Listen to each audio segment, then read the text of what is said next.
Seems like this little tool cabinet that I built some number of years ago is beginning lots of questions lately. People asking about how it's made and whether or not I have a measured drawing or some sort of plans for it. Well, currently I don't have any kind of plans or measured drawing for this cabinet. I thought I would take an opportunity to explain how it's made, give you a little look at the construction, and maybe I'll get some measurements and work on a measured drawing. Talk more about that at the end of the video. As you continue on your journey in blacksmithing, you're going to make lots of small tools, chisels, punches, drifts, all sorts of different things that tend to take up space and become kind of hard to store.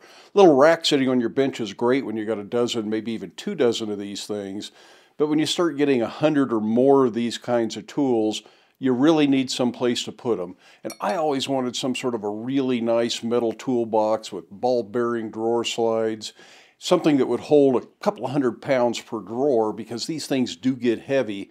But the reality of that is that's a really expensive purchase if you can even find one that fits the space you have available. Those things don't always come in a wide variety of sizes.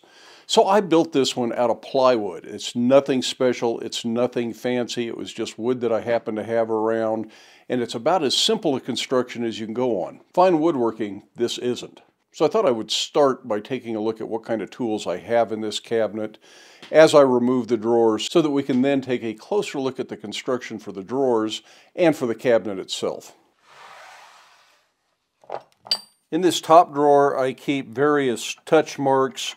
I've got stamps that have steel letters on them, so I can stamp it A33 or 4140, 5160. Whatever I need when I'm making tools, just the things that I use the most.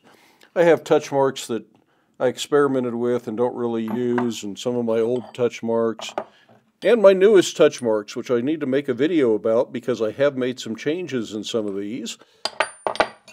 But anyways, touch marks are all over here, and over here are just pins for making hinges. Just needed a place to put them, and this drawer had room. This next drawer down are just basic chisels, mostly straight chisels, but there's a side chisel in here, and there's some curved chisels that are used for general blacksmithing. These are not the figure carving chisels that I use for doing ram's heads, dragon's heads, things like that. This drawer is punches. There are slot punches, there are round punches, there are square punches, just punches of all sorts in here.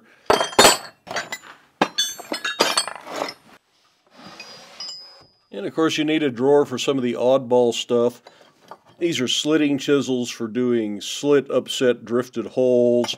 And for certain sizes I have the matching drifts and punches and things like that that go with it. Not sure why that's in there.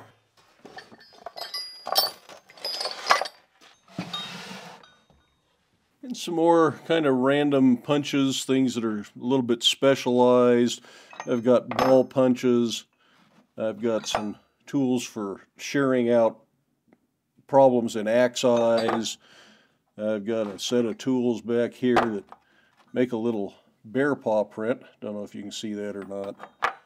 And just various things that don't get used all that much.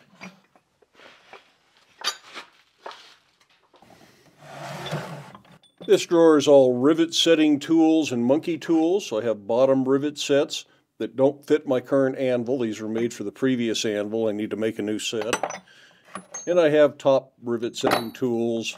And some various just sit on top of the anvil, little bolsters. And over here are all monkey tools. And we've looked at making monkey tools in several videos. This one is the heaviest drawer. It has all of the figure carving tools, and I've made a big assortment of those over the years. There's eyeball punches, specialty flat chisels, round chisels, sets, swedges, fullers, all sorts of things used for doing ram's heads, dragons, human heads, all sorts of stuff like that. Then we get into the drifts, various axe eye drifts, hammer eye drifts, just whatever you need a drift for. And the last 3 drawers are all drifts.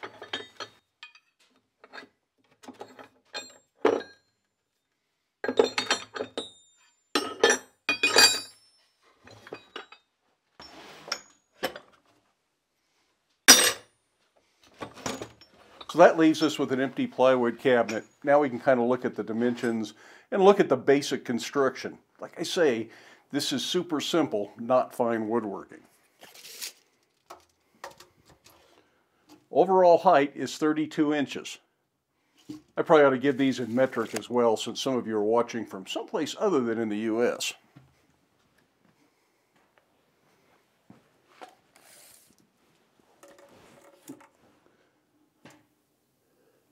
So that's about 81 centimeters.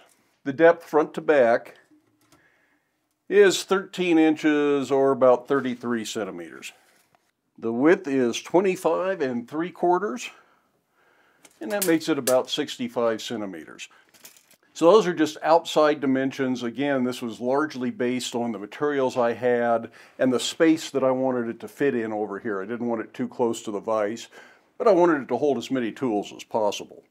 Now inside, the drawer guides are nothing but 1x material glued and screwed to the side of the cabinet at increments that allow for reasonable sized drawers. I didn't want real deep drawers, they'd be too heavy to lift.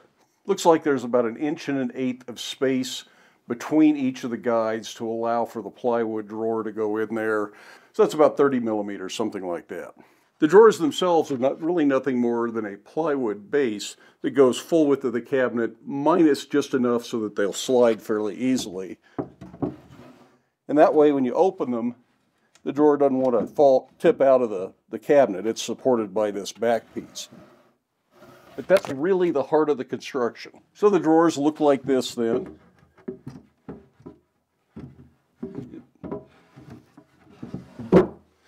They just slide in there. Plywood bottom is really what's holding the tools. The framing around just keeps them from falling off of the edges of the drawer and gives you a drawer front you can mount a handle to.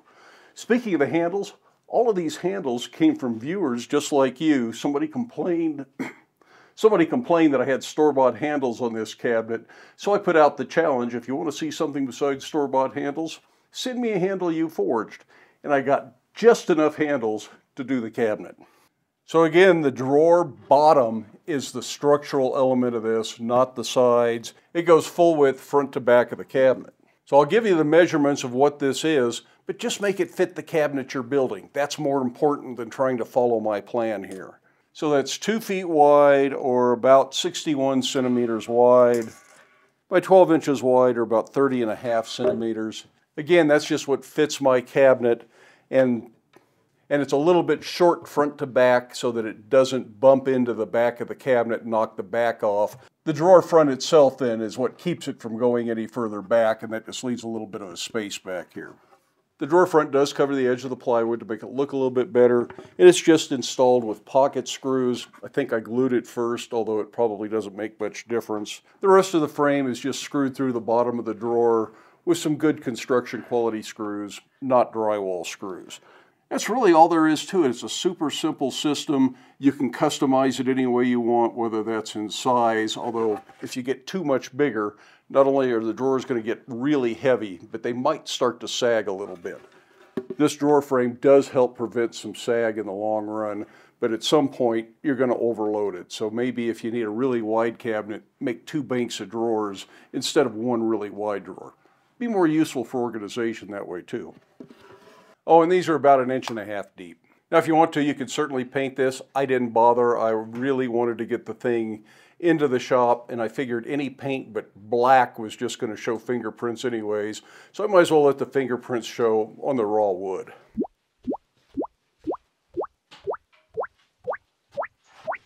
Now, in hindsight, I think I would double up this top. It started to bow down a little bit in the front where it doesn't have any support, because I tend to pile a lot of stuff on top. If you're never going to pile anything on top, it's probably not a big deal. But an extra piece of plywood or even a piece of 1/4 inch steel plate on top of this to reinforce that so it doesn't bow down would probably be a good idea. Now, as far as some sort of a plan or a measured drawing, I think I'll try to do a simple drawing of this that show the basic dimensions and the basic construction. Not really a blueprint to build this exact cabinet, just something that could help guide you through the general process. This video should give you all that, but if you'd like something in writing, I'll see if I can make that available. And that'll either be a hand-drawn sketch Or maybe I'll have Janet do it on the computer if she wants to do that and make it a little bit cleaner drawing that way. But if I can get that done, I will make it available over on the Etsy shop for $2 or $3 and probably make it available free for the Patreon patrons as a little bit of a bonus. Hope this answered any questions you were having about that cabinet, and I hope you can make time in your day to get out to your shop, but make something. Stay safe, wear your safety glasses. We'll see you for the next video.